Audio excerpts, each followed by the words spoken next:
gallows humor. But it also demonstrated the power of social media to shape our conversations and, in some cases, even our perceptions.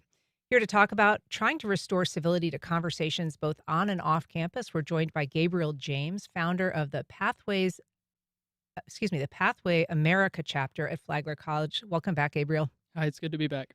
We're also joined by Zuzanna Pankowski, the group's strategic initiatives officer. Zuzanna, thanks for being here. Thank you so much for having us. Michael Binder, political science professor at the University of North Florida. Good morning. Good morning.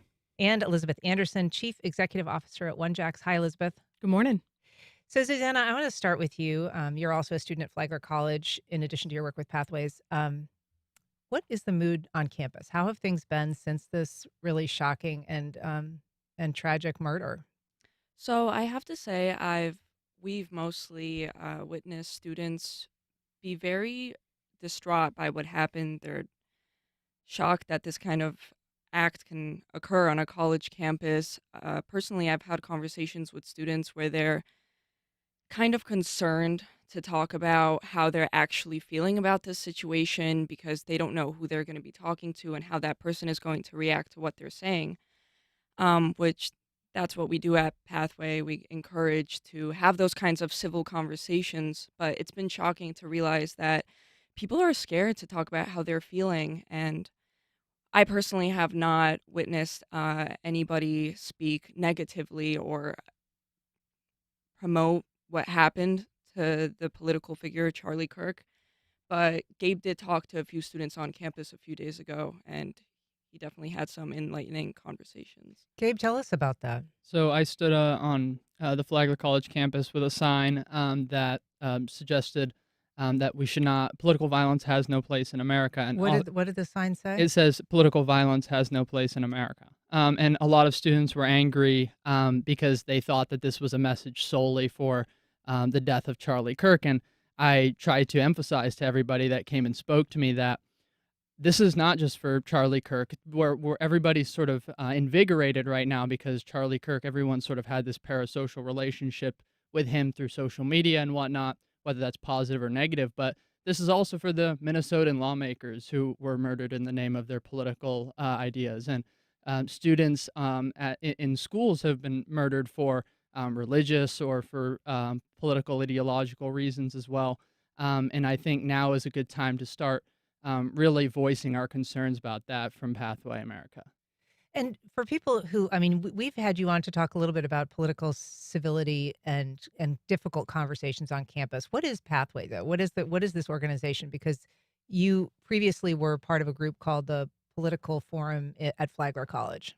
So the Political Forum at Flagler College was just a student club. It still is a student club that sort of laid the framework for Pathway America. I founded the nonprofit organization Pathway America a year ago to try and expand the ideas of the political forum to campuses beyond Flagler in a much larger scope.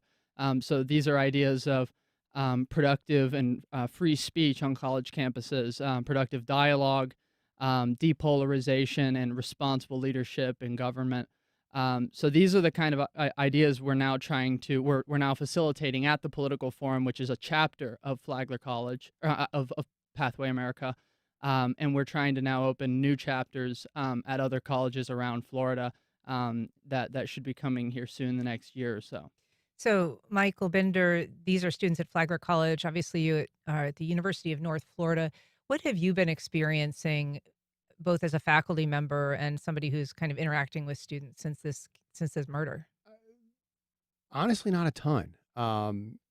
Sure, if you are steeped in this and you are maybe a member of Turning Point or the Socialist Club on campus or whatever it happens to be, like this is what you do day to day, it impacts you, et cetera. The vast majority of our students probably don't even know who the guy was. And that's something that I don't know that people in our world that do this for a living fully comprehend. Yes, a ton of people know who he was, but a ton of people don't. And 3 weeks from now, we're not going to be talking about this. And I think that's something that people are going to try that forget in the moment too. I'm interested that you say that because I've seen a lot of people say this is, the start of something, whether it is a more, concerns about political violence increasing or just a rise in activism? Certainly there's been a spark of interest in Turning Point and a lot of people, expressing interest in starting chapters of that at schools around the country I've seen reported. So, we all know that the news can change quickly. Um, but you don't believe that this is something that is a inflection point. I don't. I'm not going to say that there's not going to be more political violence. Of course there is. It's part of our fabric of this society. We have ebbs and flows. But think about the attempted assassination of Donald Trump, like where they almost got him. You know, it that was essentially forgotten a month later, and that you know we still think about of my generation, like we still think about Reagan getting shot and what that led to. I feel like that was more impactful than Trump, and it's the same exact circumstance.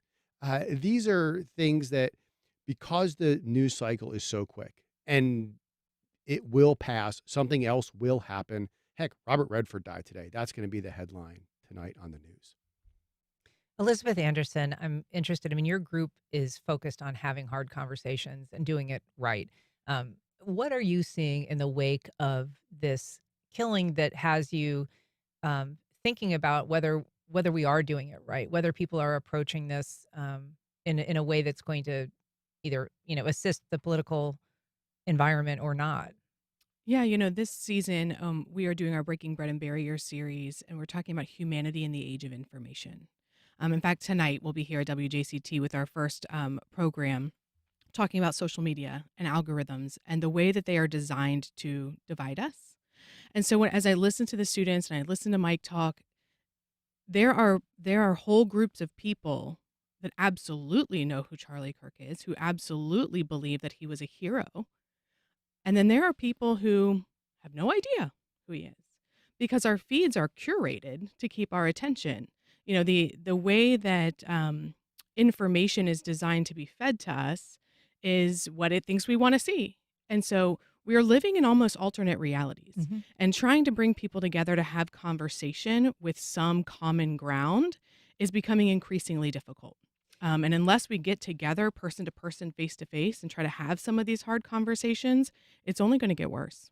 I mean, it's interesting you say, the algorithm is designed to feed us what we're, interested in or attuned to, but it is also designed to agitate. We know that certain kinds of posts, certain kinds of information elicits much greater engagement, and that is what the platforms rely on for making money and growing. And so I would imagine that that's also something that you'll be talking about is the way that it's designed to foment conflict. That's right. I mean, I think that's what clickbait is, right?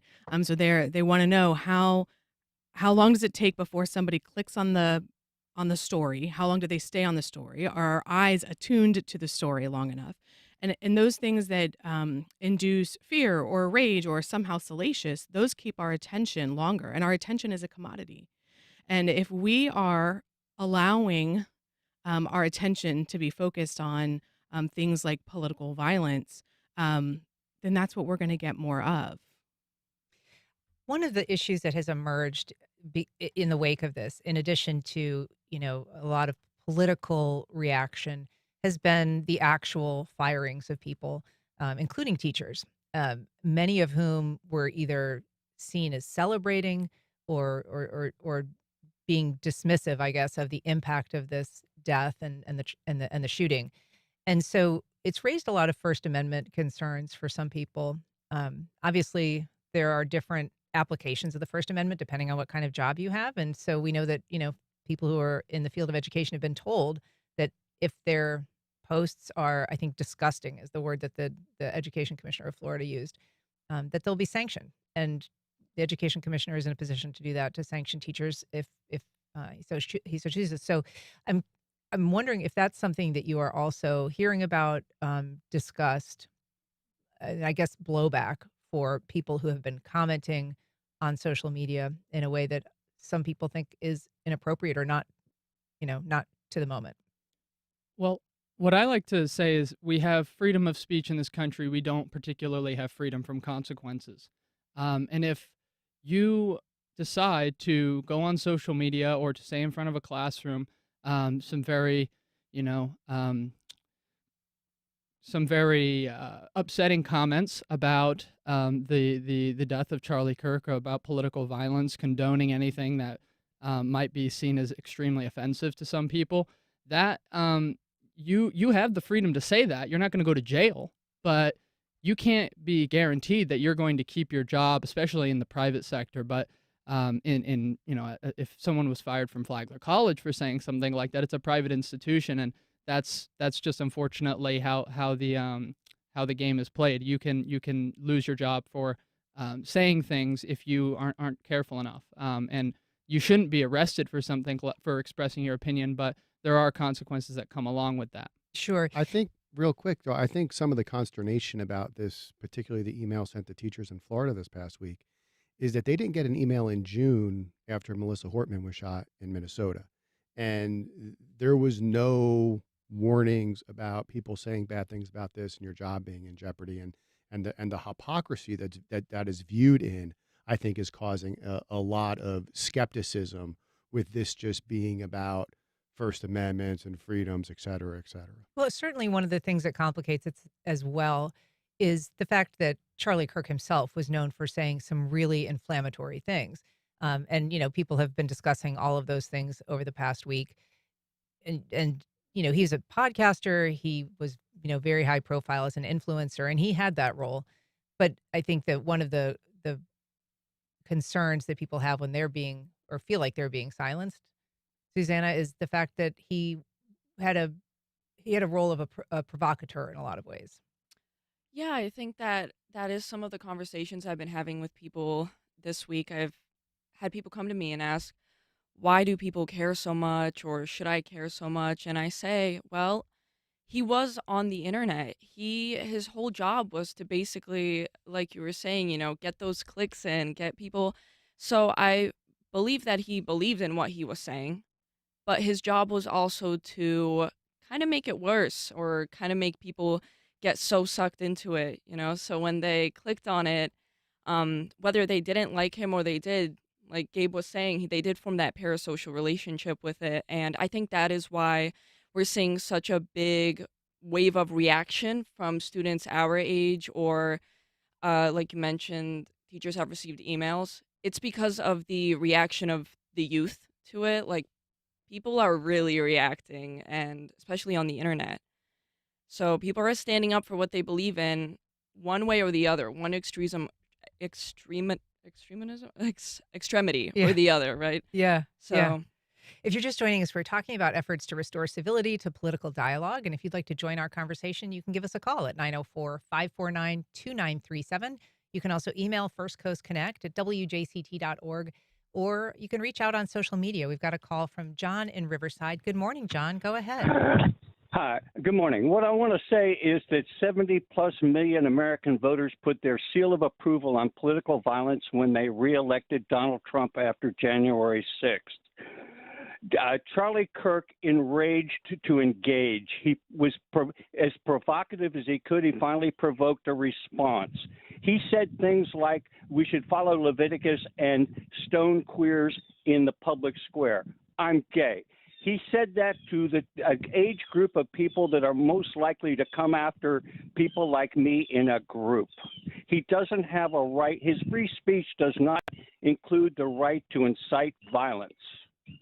And so any idea that we're going to discuss this calmly, when I'm sitting here thinking, I'm not going to get a gun. I don't want to leave my house every day prepared to kill somebody. But we're in the public square. If I want to wear a T-shirt expressing my political views, I'm going to be dealing with people with guns on their hips trying to intimidate me. Let me tell them right now, they didn't intimidate me when I came out as a gay person in the early 70s, and they're not going to intimidate me right now. I'm happy he's gone. He was trying to harm people like me, and now the flags are at half-mast, and his body is on Air Force Two. This is disgusting. This is fascism. If you don't like that word, take it up with Trump's largest serving chief of staff, his national security advisor, and Vice President Vance, all who called him a fascist. John, thank you for your comments. Elizabeth, I think that, the passion there in John's voice and feeling targeted by the comments that Charlie Kirk would make about certain groups. He's speaking as a gay man, obviously felt that not only was his identity being attacked, but his safety. Yeah, I mean, I think that there's a lot of people that feel exactly like John. Whatever their sort of identity or ideological perspective was diametrically opposed to what Charlie Kirk stood for. And so I think that what's important is that we remember that there are people on the other side of screens, on the other side of the keyboard. And so there are forces that certainly want to provoke us to act in ways that might hurt people. And I think it's up to all of us individually in our own sense of personhood and taking a sense of responsibility and agency for the way that we use our platforms, whether or not we want to follow the lead of people who would incite violence, of people who would ask us to harm our neighbors, or whether or not we want to use our platforms to try to understand, to try to listen, to try to build bridges, to try to help people realize that John is your neighbor, right? And that there's nothing inherently wrong with him as a person. He's not my neighbor, but I'm sure that John is, a fine neighbor to have. And so when we think about what it means to live in community, and sometimes I think we get too big, right? We think about what's happening in the world or what's happening in the country. But right here in Jacksonville, we have to try to make this work together, one person at a time. Well, it's interesting because, 8 out of 10 people say, in polls, that they are friends with or family members of someone of a different political view. And so in our daily lives, we are interacting with people, very often people that we like a lot, that perhaps have a very different perspective on things. Why does it get so much more difficult for us to interact with strangers, for instance, on the internet who have those same views? I think it's easy to hate an idea. It's easy to hate something that isn't a whole living, breathing human who's sitting right in front of you. And that's the importance of connection, right? That's the importance of coming together and telling your story, of letting people know, knowing yourself enough to be able to share yourself with other people. And the more afraid that we get to go out into public and to openly share who we are, what makes us us. I'm a dog lover, or I'm a Republican, or all the things that define how we want to be seen, how we want to show up in community. We're afraid to even share some of those things because we're not sure what response we're going to get from people. And that is going to keep us really siloed, really divided, and really polarized. We've got a call from Mark on the South Side. Good morning, Mark. Go ahead. Hey, good morning. I enjoy y'all's discussions because you go into depth on things. And whenever you see political violence, I certainly don't condone it. I don't condone the idiot that killed the Democrats up north. I don't condone the idiot that killed Charlie Kirk by any stretch. And I think if once you've reached that point, you have nothing to contribute to the dialogue of an issue. But after something like that happens, in my opinion, people are very quick in today's 24/7 news cycle to try and take a side, to find out what was the motivation behind something. And many times memes pop up, bits that are taken out of context pop up on our social media. News reporters, say things that really aren't factually true. And you just had a caller on there making a comment about how Kirk advocated stoning gays. That whole discussion was taken out of context, and in my understanding, the New York Times even had to retract their story and issue a correction because they were incorrect in attributing that to a thought that was Charlie Kirk's. So I use that as an example of how, and I guess I could be guilty of it as well, that you see something that you think is true and you believe it's true because it closely aligns with what you may perceive as truth inside your own self. So I would, encourage all of us, if something bothers you, if there's an issue that's important to you, then research it. Have good dialogue. Try and find out, what are the merits, the pros and cons of any given article. But to just accept a meme or something, or, even the New York Times having to issue a correction, you might look at the New York Times as a reputable journalistic magazine or newspaper, but they made a mistake. They were incorrect in their reporting. So I would just advise all of us, before you come to some knee-jerk reaction or response to an issue, investigate it for yourself. Yeah, that's a good point, Mark. Thanks for your comments. We also have a call from Marie at the beaches. Good morning, Marie. Go ahead. Hi, thank you so much. So you may know that the Jacksonville Public Education Fund recently fired one of their employees, Leo Frith Thomas Jr., following his comments on social media after Charlie Kirk's death. As Gabriel pointed out, the Public Education Fund is a nonprofit organization. That's an example of a private entity that's entitled to their own hiring and firing decisions. But we are also seeing that the only reason why this came up was Councilmember Diamond called for this firing, and then I believe Council President Kevin Carrico is filing legislation to have Leo Frick Thomas Jr. removed from the Public Service Grants Council. So I would love the panel to weigh in on, if we're not talking about private institutions, we're talking about city government, where does the line of free speech come into play? Because Mr. Thomas's comments were not incitement, they were not inherently violent. We all know you can't yell, fire in a crowded theater. Some people may think that they're distasteful, and that's their opinion. But I'm confused because I've been told for the past 5 years that the liberals are the snowflakes. We're the ones doing cancel culture, and I'd love to hear what the panel has to say about what we're seeing regarding this legislation. Thanks, Marie. Mike, I'm going to ask you to answer that, but also I just kind of want to inject into that. There was a Supreme Court case on this very issue in 1987 when a clerical worker in Texas who worked for a law enforcement agency said basically she was sorry that an assassin did not kill President Reagan, and she was fired. And her boss said, look, you're working for a law enforcement agency. You can't be advocating for the assassination of the president. But she won that case. The Supreme Court at the time said she had the right to make those comments as long as her comments didn't negatively impact her performance or the functioning of the office. And so to Marie's question, that line between, being dismissed for your comments or for your position on this incident, where is that line? Well, I think there's two things to take into account here. One is lawsuits take time. And two is we are living in a very different legal structure than we were 40 years ago. And if anybody who studies courts in America and the behavior of justices, we are exceptionally polarized, and courts at all levels are particularly partisan, more so than they have been. And I would be skeptical if a case like that were decided similarly in this particular circumstance, if we get to that, because that takes years down the road. What about Marie's question about the role of the city council in this? And again, I'm curious what all of these city council members were saying when Paul Pelosi was attacked in his house just a couple of years prior. The hypocrisy on this is just stunning.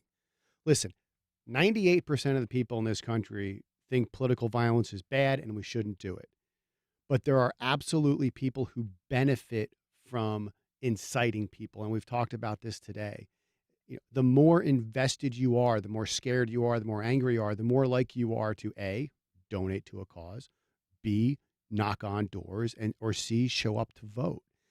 There are a lot of elected officials that benefit from this type of behavior among their base. And until that changes, until there are enough people that are willing to put aside their partisan hats and say, okay, I'm not going to vote on my partisan leanings, I'm going to vote on this particular issue, you're not going to see a change. Gabe, you are going to have a meeting tomorrow night, just a regularly scheduled meeting. I'm curious what you're expecting to hear at that meeting from your members and other college students, and then just some of the events that you've got coming up that address issues of civility on campus. Sure. So the chapter at Flagler College is meeting this week to talk about Charlie Kirk, to talk a little bit about their upcoming events.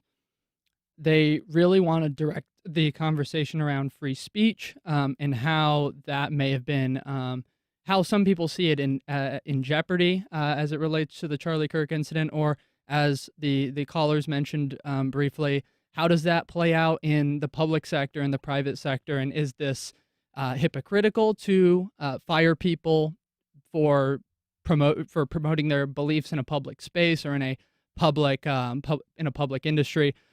As it comes to our events, we have some really wonderful debates between teachers, capitalism, socialism debate coming up next week, moderated by a student to really demonstrate good debate for college students. We also have a Supreme Court scholar, political scientist from UMass Amherst coming this semester to discuss how the Supreme Court, a lot of the tensions in the Supreme Court could be resolved with bipartisan efforts.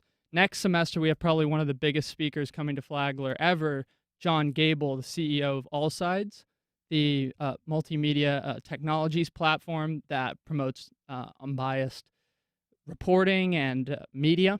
So he'll be coming in the spring to talk about how media bias affects students on campus and how multi-partisan efforts can also advocate for better media, better, more productive dialogue within the media space. Zuzanna, it's interesting to talk about having people model the correct way to do conversations. And I'm just curious what you would like to see from political leaders, from influencers, from people in a space where people are paying attention to what they have to say. What do you think would be helpful in this moment? I really have always advocated for educating yourself before you speak. For a long time, I felt like I couldn't speak on something because I didn't know enough. And so, what that meant for me was that I took the extra step, learned a little more, read both sides of the story, and that kind of helped me and a lot of students. And that's what we try to teach at Pathway America is educate and then have those conversations with people that maybe don't believe in the same thing as you. And I think that's necessary to see in society and like our leaders, political leaders, education, and just don't immediately jump at people's opinions and throats and remember that that is a person that you're speaking to. Yeah. So, Well, a good thought, Susanna. And of course, as we mentioned, there is an event tonight, Breaking Bread and Barriers. It's a OneJax event. It is designed to help us learn how to overcome some of the hostility and the nasty algorithms on social media. And that you can find more information at onejax.org. Elizabeth Andersen, Mike Binder, Gabe, Zuzanna, thank you so much for being here. Really appreciate it. Good conversation. Thanks, Ann. Thank All you. right. Up next, we're going to be talking about the tree canopy in Northeast Florida and the rest of the state.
Welcome back. Well, our tree canopy protects us from storms, air pollution, and heat, but it's shrinking. According to a recent report here in Northeast Florida, it's shrinking faster than the rest of the state. The findings are the focus of an upcoming panel tomorrow at WJCT Studios. And here to talk about it is Lisa Gruba, the executive director of Greenscape of Jacksonville. Good morning, Lisa. Good morning, Ann. We're also joined by Jonathan Colborn, manager of the city's urban forestry program. Good morning, Jonathan. Good morning. And Joe Andersen, an arborist and vegetative specialist at JEA. Good morning. Good morning. We're also joined by Jessica Palumbo, news director at WJCT News and editor of Jacksonville Today, moderator of the panel on the tree canopy. Good morning, Jessica. Good morning. So, Lisa, let's start by sort of defining what a tree canopy is and why it matters. Okay. The tree canopy is basically all of the trees in a particular area. And why it matters is, trees, there are many benefits from trees, including stormwater uptake, shade. They can cool an area by up to 30 degrees. There are a lot of ecosystem benefits. And so tracking that in an urban area is very important as far as, increasing those benefits for the particular city's needs. And I would guess assessing the tree canopy is probably a bit of an art and a science. You're looking at the entirety of this landscape, I guess, through satellite images. I mean, how is, for instance, this report assessing the Okay. overall state of the tree canopy? There are many different ways to track the inventory of trees. Satellite is one way, but it is not as useful in urban forestry as aerial imagery. And that's done by airplanes, which is much closer than satellite imagery and much more detailed. So, satellite is not as useful for urban forestry as aerial imagery. And so that's what this report was reliant on. Okay. And you manage the city's urban forestry program, Jonathan. So a little description of urban forestry, but also I'm interested in, what this Florida Forest Service report from a couple Decembers ago found about how this area is doing. Yeah, so I manage the applied arm of the city's urban forestry operations, and basically we prune and remove trees and plant trees. We do a few other things too. Um, the uh, the state actually put together a very nice report a couple years ago now, and describes all across the state what is going on with urban forests. And in the northeast quadrant, they did find that there's a bit of deforestation occurring. We have a pretty good proportion of our forests compared to other areas in the states, but we're concerned about the direction. That 4% that we're losing per decade is could accrue to be an issue. Yeah, so Jacksonville does okay in this report, and a large part of that has to do with the fact that the city itself is so big. So when you're comparing the city of Jacksonville to the city of Tampa, for instance, seems like obvious. We've got way more trees, right? We're a huge, incorporated county. So many similarities and differences. I agree with you. Yeah. Yeah. And yet, you wouldn't have to talk to many people to find someone that says, yeah, I believe that clear cutting is an issue. They've taken down, acres and acres of trees from my neighborhood or my drive to work. Um, and so, Joe, first of all, what is your job? I mean, in terms of being an arborist and a vegetative specialist, are you involved at all in maintaining the city's tree canopy? We do. As a utility, we do get involved in protecting the resilience of our utilities, and many of our utilities share the same space of trees. But urban forestry is like a giant puzzle piece. There are so many pieces. There's municipal pieces, advocacy groups, there's utility pieces, political pieces. So really, it will take the whole community to be involved, to include municipalities, to include the corporate sector, to include utilities. And so I think of JEA probably is an agency that gets a lot of heat. You guys have to do trimming, a lot of times ahead of storms, but that can make people upset if you're going through their neighborhood and you're taking down, half of the tree that is in the way of the power line. And so I'm sure that you hear a lot of that Sure, on from the some community. occasions, but that's why JEA hires foresters and arborists to be on staff to make sure that we can maintain the health of the tree and help contribute to the enhancement of the urban forest rather than the decline. Yeah, Jessica Palumbo, I mean, we'll talk about the event specifically, but why is it that WJCT is interested in kind of advancing this conversation? Well, we've had conversations the past few years under the ADAPT banner here at WJCT Public Media in our studios, these live events where we invite people in from the community. We have heard from the mayor, we've heard from the chief resilience officer these past couple of years. This year, when Greenscape approached us about this event, about talking about tree cover, it was something different for us that sounded important, worthwhile having this conversation here. So I was happy to have this opportunity to bring up this issue and highlight it for the community so we could have a conversation, bring in the public, and people could get involved and see what they might want to do about this issue. And ADAPT really does have a broad brush. I mean, it's been, podcasts, it's also been productions, events, conversations, and all around issues, not just resilience, but, sea level rise and Climate, sea level rise is where we started, and all of these issues are intertwined, of course. super important. Yeah. And if I could jump in and say, in my this is my 5th year at Greenscape, and doing this town hall was sort of the culmination of all the things we've been hearing from the public over the last 5 years. And we realized that We really want to get the public on the same page as far as understanding the benefits of trees and understanding the particular issues that we are dealing with here in Northeast Florida. And that way, when they want to talk to their elected official or their community, that way we're kind of all working off the same page. And so that was our interest in putting together this town hall, which we did with the support of the Florida Forest Service.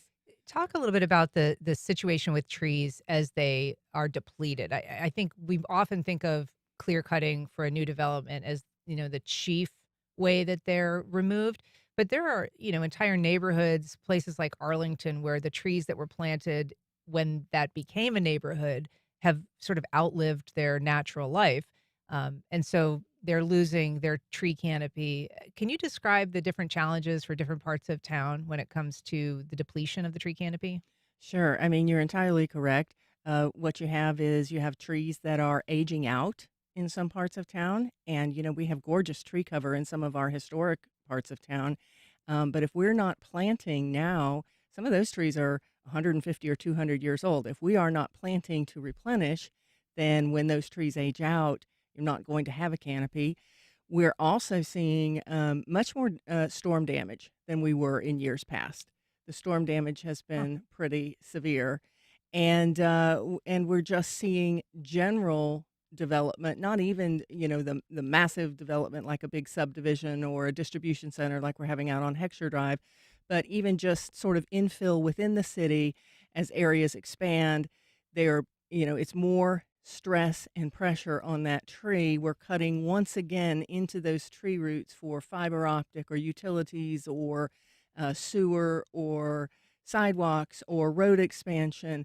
And as we're continuing to put pressure on our existing trees, that's something that we really have to balance as a city. The needs of what the public wants in conjunction with how do we keep this tree canopy healthy. Jonathan, what is the city's perspective in terms of the chief threat to the overall canopy? What is it? Is it storm damage? Is it development that is just removing trees to make way for new sewer lines? Is it something else? Yeah, I think we really want to take a holistic perspective to it. It's development for sure. That's a primary concern, but storm damage is definitely significant as well. We have 300 trees down when a hurricane comes through in our roads, and that's not a small number. So I think it's just important that we acknowledge that urban forestry is that intersection of people and trees and our infrastructure, and we need everything to get along. We need to have intent and purpose in how we manage it. Yeah. I'm curious, just in terms of measuring the tree canopy, a lot of Northeast Florida is, known as silviculture, or basically tree farms. Does that count when it Yes. comes to tree cover? Okay. Yes. And should it? Yes, absolutely, because they're providing ecosystem benefits to our area. Until they're removed. True. But, overall, Jacksonville has roughly, depending on which study you're looking at and which particular geographic area, they have 45 to 50 something percent canopy coverage. That's considered very good in the country. Many municipalities, their goal is to get to 30%, and we're up around the 50% level. But this Florida Forest Service study did show that we've lost almost 4% of the tree. So that trend is not good. But overall, yes, we have a lot of forested land, which contributes to that high number. You spoke about the fact that this needs to be a partnership between agencies, private property owners, and, for instance, utilities, Joe. Do we have a sense as to the land that's available to be planted? How much of that belongs to the public? How much of that belongs to industry or utilities or anything else? Well, the urban forest is probably the fastest growing forest type in the state of Florida, and most of that property will be private properties, residents, homeowners, and they do have a part to play. The trees that they have in their yard are part of the urban forest canopy. So most of it will be private. So, I mean, how do we work with private property owners? What is the most important thing that they learn about an urban tree canopy? I can help with that. It would be understanding what the risks are, what the hazards of a tree is, because you want to maintain the health of that tree through the life of the tree. So you want to maximize the benefits and minimize the risk and the hazards. And so how do they do that? By working with certified arborists and foresters There could be the private sector. Jacksonville has a very strong tree industry here, not just with municipalities or utilities, but the private sector in providing tree services, tree care services. There is also a website that basically lets people search up their own area. Is that right, Lisa? Where you can kind of put in an address and see how the health of the tree canopy is in your own neighborhood or where you work or whatever part of the community you're curious about. Yes, you can go to American Forests and look up their tree equity score, and then you can enter your address. Also, if you want to see what the city is doing in your area, they have their trees tracked, and you can go to the urban forestry website on the City of Jacksonville's website, and you can.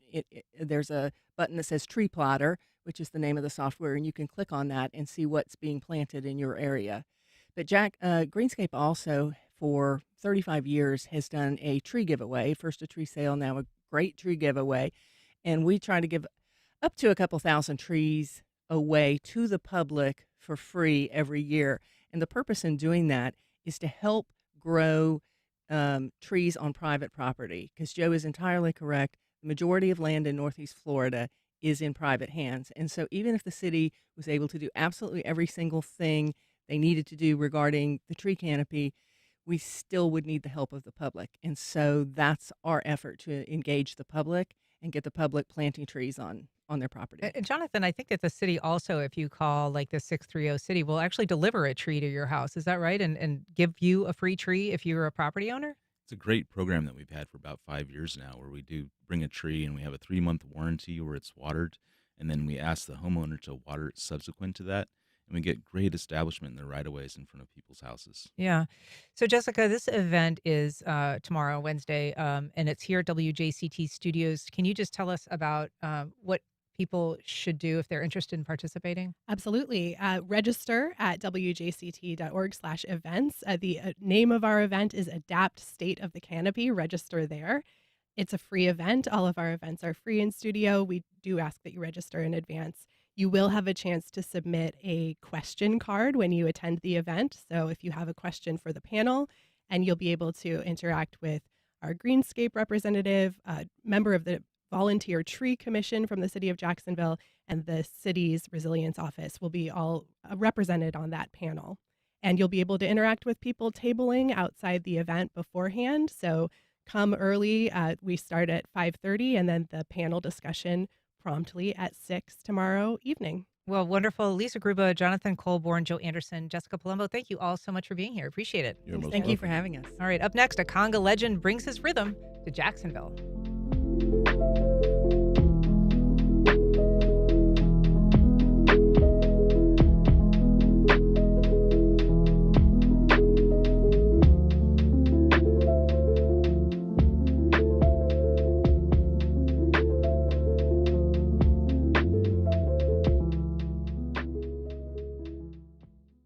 Mayo Clinic, working to fix the unfixable by combining robotics and an endoscope to perform spinal fusion surgeries more safely and effectively.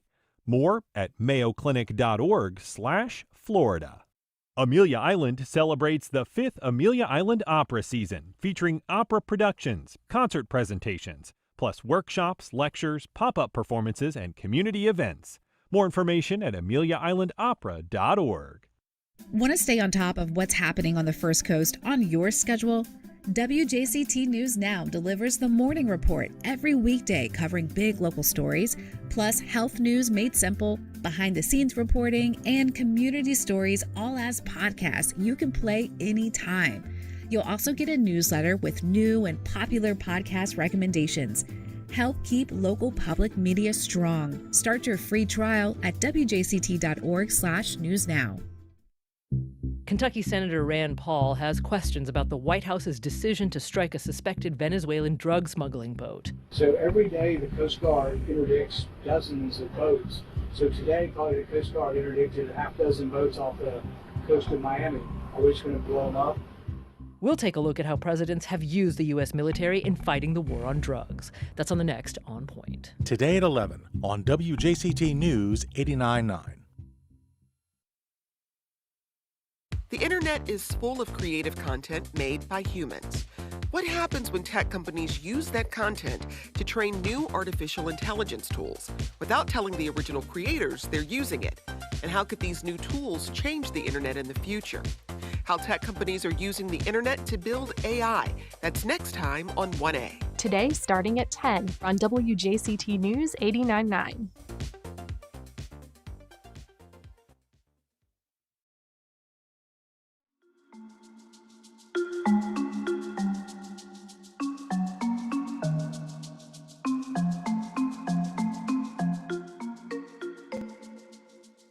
Welcome back. When it comes to speed, precision, and percussive brilliance, my next guest is virtually unmatched. In fact, Giovanni Hidalgo is a Grammy Award-winning drummer and widely considered one of the best conga players in the world. And you have a rare chance to see him here in person in Jacksonville. Joining us via video ahead of his upcoming performance at Intuition Aleworks is Giovanni Hidalgo. Thank you so much for being here. Oh, thank you so much. God bless everybody. And I really, it's a pleasure for me to be here and have this opportunity to play for all you guys. What a pleasure. Thank you. Well, it's an honor to talk to you. So you were born in San Juan, Puerto Rico. You had a very musical family, though. Your father was also a renowned conga player. Is that right? That's correct, yes. One of the conga player of Richie Ray and Bobby Cruz, also from Puerto Rico All-Star, and many more, you know. So I understand that you were given a conga very young when you were just a child still, perhaps one that was made by your father? No, because of course my daddy, he makes some congas like that, but when I started to play this instrument, I was 3 years old. So I grew up with all of them, you know, the musicians of the family, and thanks, of course, to my daddy too, and my step-grandfather, Nando, that I grew up with that, you know, knowledge. So I would like to have our listeners and our viewers, if they're able to watch the live stream, see a little bit of you on the congas. Let's take a listen.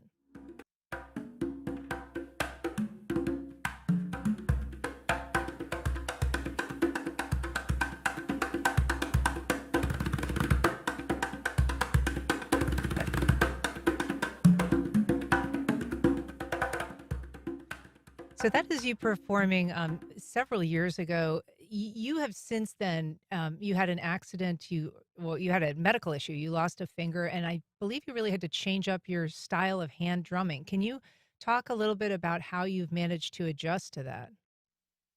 Okay, to tell you the truth, I remember when I was like 9 years old that I tell my mother, Mama, what do you think if I lose a finger or something, you know? And then she was so worried, said, don't say that. God bless you, like that. I said, no, Mama, but if something like that happened to me, I'm ready right now. I know that I'm right now 9 years old, but I'm ready to, you know, knowing where I'm going to play, how I'm going to ubicate my hand, the sound, et cetera, et cetera. So even with this, the condition, all the issues that I pass through, that doesn't change my style. I stay, you know, I'm the same, really, with my technique, the way that I play. It's in my mind and my spirit, and I know where I'm going to play, how I'm going to play, the sound, everything, the position, the volume of the sound. I still have all that thing, you know. Really, nothing's changed. Nothing. Yeah. And you've performed alongside some of the you know musicians of this time: Tito Puente, Carlos Santana, Dizzy Gillespie, Paul Simon. You also teach music or have taught music at the Berkeley School. Yeah, I have some good.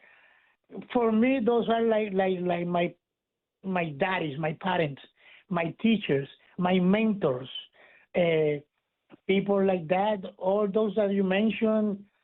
Also like Ayrton Moreira, Mickey Hart, Zakir Hussain, Babatunde Olatunji, Sikiru, Adepoyu, of course, Tiro Puente, Eddie and Charlie Palmieri, Art Blakey from the Jazz Messengers, Yeah. Dizzy Gillespie. I always have them in my soul, in my spirit, in my mind. And thanks to them, I'm here. And we need to keep going forward to show for the next, generation to have them. And that gave me a lot of strength, a lot of energy, because inside of me, I remain like a young guy.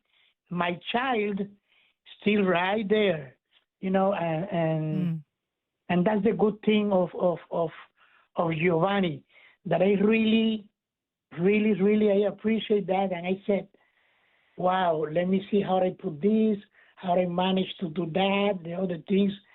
Always in creating and having a good approach and the loyalty for that all my life, Yeah.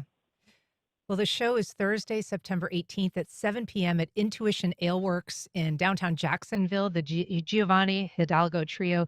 Giovanni Hidalgo, thank you so much for being here today. Anytime, likewise, I appreciate this opportunity. Of course, thank you so much. And that's our program. Thank you for listening. If you have comments, feedback, or suggestions, you can send any of it to First Coast Connect at WJCT.org. And if you missed anything, you can catch our rebroadcast at 8 o'clock tonight or find our entire archive on your favorite podcast platform. Join us tomorrow when we talk to community advocates about how the community stands to be impacted as the City Council prepares to vote on a range of healthcare cuts. I'm Ann Schindler. You've been listening to First Coast Connect on WJCT News 89.9.